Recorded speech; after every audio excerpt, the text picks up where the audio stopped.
One of the most popular hip stretches in yoga is half pigeon pose. Eka Pada Rajakapotasana, if you like Sanskrit. Let's talk about it because it is a popular pose and it's great for hip stretching, but it can also be potentially injurious, and we want to be mindful of that as we practice it so that we don't hurt ourselves while we're practicing yoga. Half pigeon is a great stretch for both hips, but in different ways. So for the front hip, it's hip flexion, hip abduction, and hip external rotation. And for the back hip or the back leg, it is hip extension, and I'll show you the difference between the two. So let's get into it. One way to come into half pigeon is from tabletop. This is a more accessible way to come to it. So with your right knee, you're just going to slide your right knee towards your right wrist and sweep your right foot over towards the left side of your mat. So your shin is at an angle here. And then with your back foot, tuck your back toes and start to walk your back knee towards the back of your mat. You'll notice how my hips get a little bit lower towards my mat, closer towards my mat. So for here, we're going to stay upright just to talk about this pose for a moment. This right hip, my right hip is in flexion, external rotation, and abduction, so away from the midline of my body. The more that I sweep my right foot towards the left side of my mat, the more torsion or twist I am going to have on my knee joint. And we'll talk about that in a moment. So notice right here how this feels on your front knee and your front hip. If you feel like you have too much strain or pressure on your front knee, then what you'll want to do is walk your right heel a little bit closer towards your pelvis and away from the left side of your mat. So that takes a little bit of torsion off of the knee joint. And your knee joint is really a hinge joint, but it also has a little bit of rotation. But it's not meant to rotate with the added pressure of your body weight on top of it. And so that's how we can get into a little bit of danger with this pose and your knee joint. If you look at my back leg, the hip is in extension, meaning I'm stretching the front of the hip. If I stay more upright, my low back is also in extension, so I'm in a back bend in my low back. So if you want to stay upright, you will have more of a stretch on the front of the back hip. Notice if you lower your chest towards your mat, how that stretch on the front of this left hip goes away because my chest, my torso is not upright anymore. So neither way is right or wrong. It's just what you prefer to have on your body, hip to hip, right to left hip. Sometimes this upright position, if it's too much on the low back, lowering down might feel better, but when you lower down, be mindful of the front hip that you don't have too much pressure on your knee or your hip. To come out of this pose, I'm going to do the same thing that I did to come into it. So I'm going to tuck my back toes, walk my back knee forward, and you'll notice how my hips lift. And then I can uncross the leg and meet back in tabletop. Now I want to talk to you about props and how you can use props to help support this pose. And we'll do it on the left side so that you can see props for my left hip. So I'm going to take my left knee, slide it forward towards my wrist, sweep my left foot over towards the right side of my mat, and then start to walk my back foot towards the back. You will notice here how I have a little bit of space underneath my hip to my mat, right?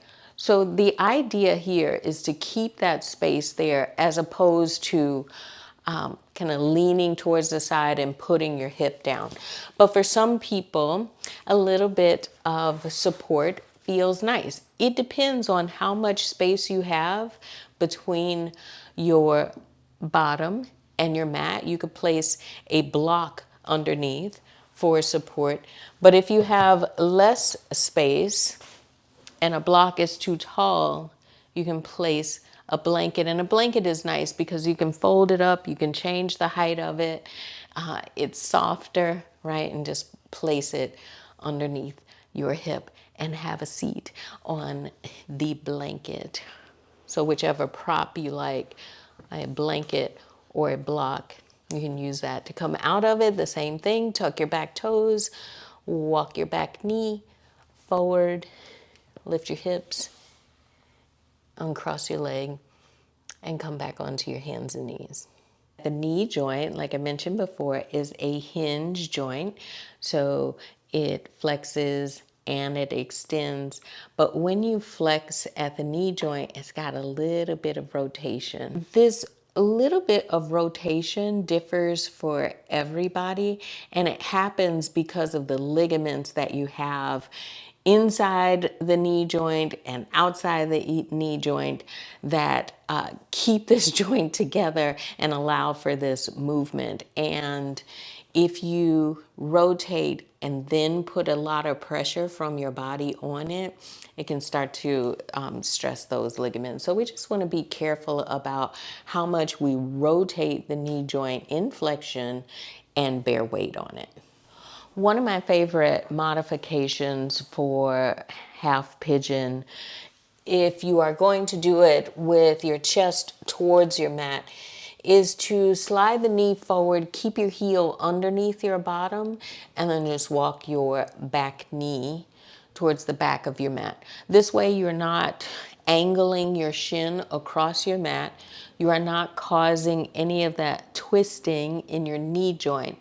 And so really you just have the knee joint in flexion. So if you have any knee injuries, then maybe you want to consider that variation of pigeon. Another variation that I quite enjoy is reclined on your back. Some people enjoy this, using the opposite leg to push the leg in. That's a fantastic modification of it. You're change the orientation of the pose so you're on your back as opposed to pushing your body's weight with the help of gravity onto your front leg.